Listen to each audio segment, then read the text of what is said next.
going on, guys? My name is Kevin, aka the Real Estate Prof, and back with another video on sharing a few tips on how you can save a down payment for these crazy house prices.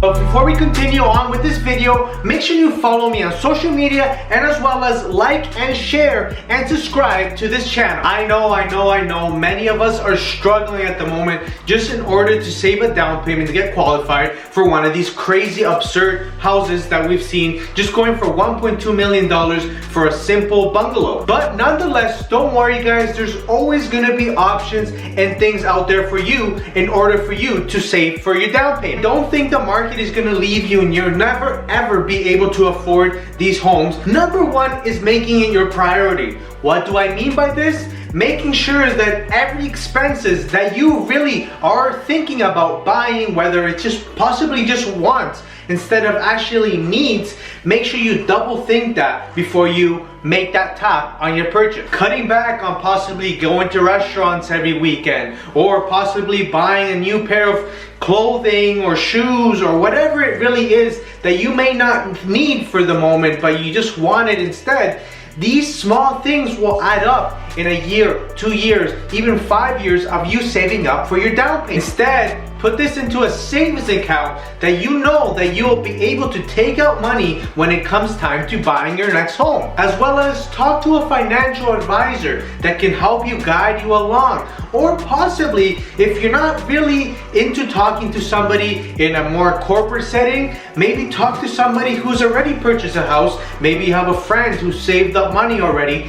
Think and talk to them about how they've done it so you can follow possibly the same process. Number two is paying off your debt. What do I mean by this? Why is this so important? Because of course, when you're buying your next purchase, even if you put 20, 30, 40%, which is not most of what people are putting down at this time, but what we're seeing is that of course you're going to be taking out more and more debt. Making sure that you have credit cards paid off, low or minimal car loans or any car payments that you have, making sure that you have all of these financial things intact will actually elevate your credit score, and as well as making sure that you're buying your next house with more confidence. Don't just think that the mortgage is the only thing you're ever gonna have to pay when you're owning your home. You might, let alone, even if you buy a brand new house with zero maintenance possibly that you'll have to do in the upcoming years, but there are always gonna be things like taxes, there's always gonna be utilities that you're gonna have to pay,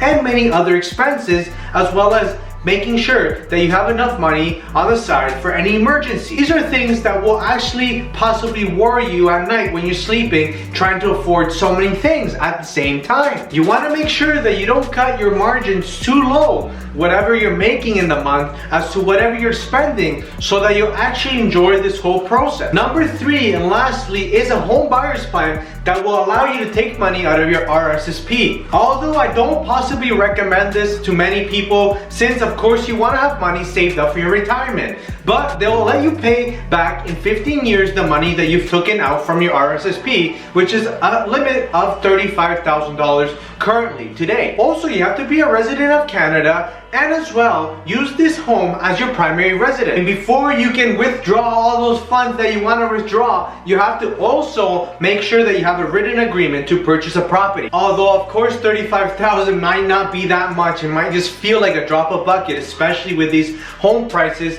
It can actually help you maybe just get to their 20% down payment that you're looking for. There are many more ideas that can just keep on going and going, but consistency is going to be key here in order for you to save up enough money for your down payment. Everything takes time, of course, in life, so making sure that you start as early as possible to save up money is very crucial. Try to avoid as much as possible trying to trade your money for fast money, because of course this may give you big gains, but it also is quite risky, and in the long run this might affect you in your home buying process. Thank you so much for watching today's video. My name is Kevin once again, and my contact information will be down below. I would really appreciate you, and it really motivates me when I see a new subscriber to this channel. And thank you so much, and I'll see you guys in the next video.